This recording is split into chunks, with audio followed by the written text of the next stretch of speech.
Venezuela രാജ്യത്തെ ദാരിദ്ര്യ നിരക്ക് 86% എന്ന ഞെട്ടിക്കുന്ന സമീപകാല കണക്കിലേക്ക് എത്തിപ്പെടുന്നതിന് മുമ്പ് അത് 24-ലേക്ക് എത്തിയിരുന്ന ഒരു കാലമുണ്ടായിരുന്നു.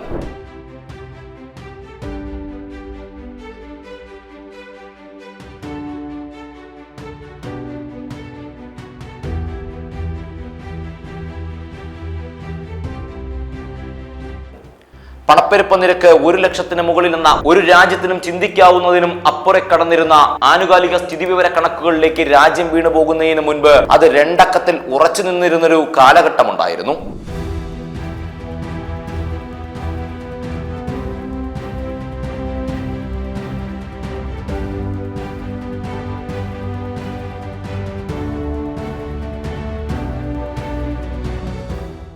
ഒരു രാജ്യത്തിന്റെ വളർച്ചയുടെ തോത് നിർണ്ണയിക്കുന്ന GDP $139 ബില്യൺ കിതച്ചു നിൽക്കുന്ന ഈ കാലത്തിനും ഏതാനും വർഷങ്ങൾ മുമ്പ് അതിന്റെ ഗ്രാഫ് 330 ബില്യണിൽ ചെന്ന് നിന്നിരുന്നു. രാജ്യത്തു നിന്നും പലായനം ചെയ്യുന്നവരുടെ എണ്ണം പ്രതിവർഷം ലക്ഷങ്ങളിലേക്ക് ഉയരുന്ന ഈ കാലത്തിനു മുന്നേ അത് ആയിരങ്ങളിൽ ഉറച്ചു നിന്നിരുന്നു. രാജ്യത്തിന്റെ ഏറ്റവും വലിയ വരുമാന മാർഗമായ ഇന്ധനം പ്രതിദിനം 9 ലക്ഷം ബാരൽ ഉൽപ്പാദിപ്പിക്കുന്ന ഇന്നിനു മുമ്പ് പ്രതിദിനം 29 ലക്ഷം ബാരൽ ഉൽപ്പാദിപ്പിച്ചിരുന്ന ഒരു കാലമുണ്ടായിരുന്നു.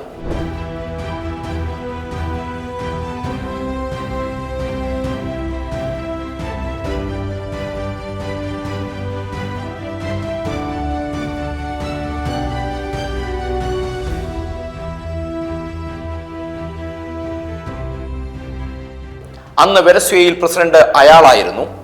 അമേരിക്കൻ പിന്തുണയോടുകൂടി സൈന്യം അട്ടിമറി നടത്തി അയാളെ ഭരണത്തിൽ നിന്നും താഴെ ഇറക്കിയ 2002-ൽ അയാൾക്ക് വേണ്ടി ജനങ്ങൾ തെരുവിലിറങ്ങിയിരുന്നു. Hugo Chavez.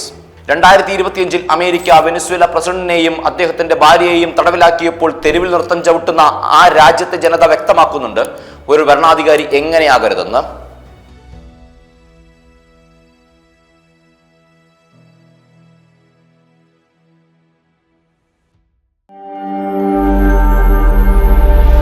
Nation news live, സത്യം, ചരിത്രം, വർത്തമാനം.